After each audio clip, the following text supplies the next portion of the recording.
Good morning, students. Students, before starting the chapter, I'm telling you something.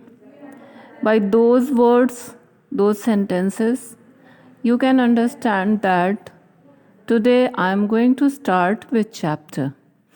The green lungs of nature that purify the atmosphere.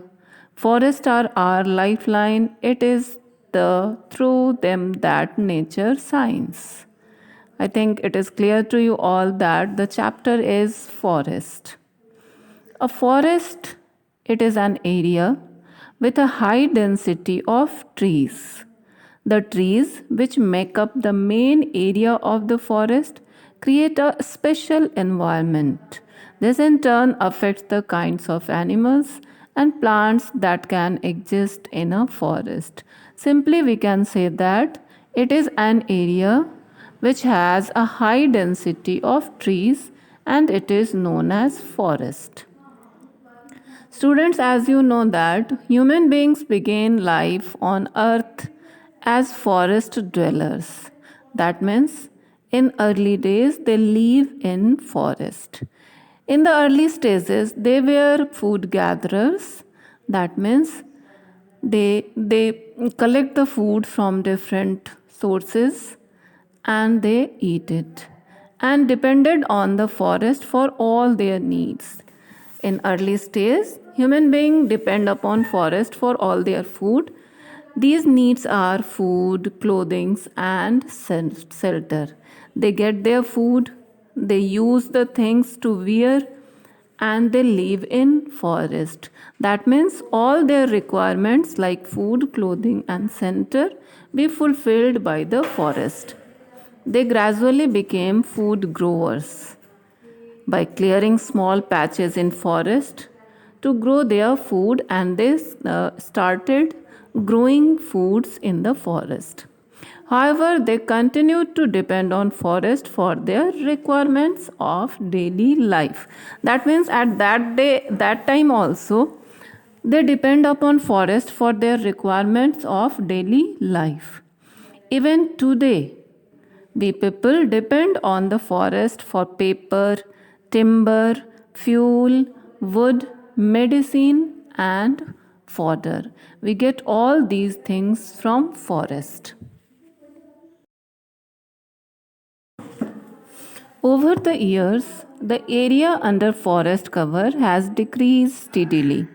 This is because forests have been cleared for agriculture, industry, housing, and many other developmental activities. We started clearing the land for our requirement or fulfilling our needs. These include the construction of roads, railways, hydroelectric plants, among others. These are some of the requirements for which we started clearing the forest land, and nowadays the forest cover has decreased. The largest area of rainforest is in South America. It is called the Amazon rainforest. Over 3,000 kinds of trees grow in this rainforest. Many kinds of flowers also grow here. The Amazon rainforest is very important for all of us. Some people call the Amazon rainforest the lungs of the world. The very many trees and other plants here give off lots and lots of oxygen. People and animals all need oxygen to breathe, and the Amazon rainforest breathes out more than 20% of world's oxygen supply. It shows the importance of forest in our life. We depend upon plants for getting oxygen, and oxygen is very important for our survival. 20% of the world's oxygen supply is by the Amazon rainforest. So it is known as the lungs of the world. Now, the next thing we must know, that is the components of a forest. A forest consists of many components, and these components can be divided into two categories, the biotic or living components, and the abiotic or non living components. The living parts of a forest that includes trees, shrubs, vines, grasses, and other herbaceous, nanody plants, mosses, algae, fungi, insects, mammal, birds, reptiles, amphibians, and many microorganisms which live on the plants and animals as well as in the soil. All these living things are the biotic components of the forest. The non living components of the forest include the soil, water, and minerals. The different living and non living parts of the forest interact with one another. That means they depend upon one another. Living things depend upon non living components of the forest for their for preparing food, for shelter, for their growth, their survival. They depend upon non-living things, non-living component of forest. And for nutrients, soil also depend upon plants, animals, etc. Then the water and minerals also depend upon. That means there is interaction between the living component of a forest and non-living components of forest. All these interact with one another.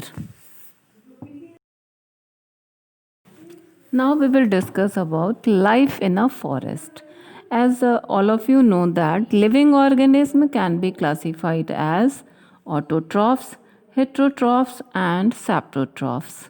All animals, whether herbivores, carnivores or omnivores, ultimately depend on plants for food because plants only has the capacity to prepare their food.